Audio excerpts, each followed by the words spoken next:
26 വർഷത്തെ വിശ്വാസം, ലക്ഷക്കണക്കിന് സന്തോഷകരമായ ദാമ്പത്യങ്ങൾ. കല്യാണം എന്നാൽ കേരള മാട്രിമോണി തന്നെ. സംസ്ഥാന ഭാഗ്യക്കുറി ചരിത്രത്തിലെ ഏറ്റവും ഉയർന്ന സമ്മാനത്തുകയുമായി തിരുവോണം ബമ്പർ ടിക്കറ്റിന്റെ പ്രകാശനം മുഖ്യമന്ത്രി വി.ഡി. സതീശൻ ഇന്ന് നിർവഹിക്കും.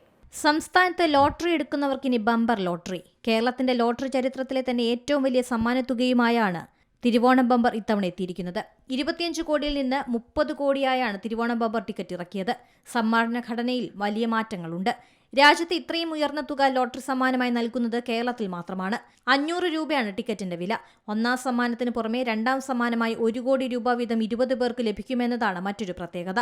മൂന്നാം സമ്മാനം 25 ലക്ഷം വീതം 20 പേർക്കും, നാലാം സമ്മാനം 5 ലക്ഷം വീതം 10 പേർക്കും, അഞ്ചാം സമ്മാനം 2 ലക്ഷം വീതം 10 പേർക്കും നൽകും. ഒന്നാം സമ്മാനാർഹമാകുന്ന ടിക്കറ്റ് വിൽക്കുന്ന ഏജന്റിന് 3 കോടി രൂപ ഏജൻസി സമ്മാനമായും നൽകുന്നുണ്ട്. തിങ്കളാഴ്ച മുതലാണ് ടിക്കറ്റ് വിൽപ്പന ഔദ്യോഗികമായി തുടങ്ങുന്നത്. അംഗീകൃത ഏജന്റുമാരിൽ നിന്നോ വിൽപ്പനക്കാരിൽ നിന്നോ നേരിട്ട് അച്ചടിച്ച ടിക്കറ്റുകൾ മാത്രമേ വാങ്ങാവൂ. വാട്സാപ്പ് വഴിയോ മറ്റ് സോഷ്യൽ മീഡിയ ലിങ്കുകൾ വഴിയോ ഉള്ള ഓൺലൈൻ ലോട്ടറി വിൽപ്പന പൂർണ്ണമായും വ്യാജവും നിയമവിരുദ്ധവുമാണ്. സെപ്റ്റംബർ 26-നാണ് മഹാബമ്പറിന്റെ നറുക്കെടുപ്പ്. News desk C Malayalam news. ഏറ്റവും പുതിയ വാർത്തകളും വിശേഷങ്ങളും വിരൽത്തുമ്പിലറിയാൻ സി മലയാളം ന്യൂസ് എല്ലാ ഡിജിറ്റൽ പ്ലാറ്റ്ഫോമുകളിലും ലഭ്യം.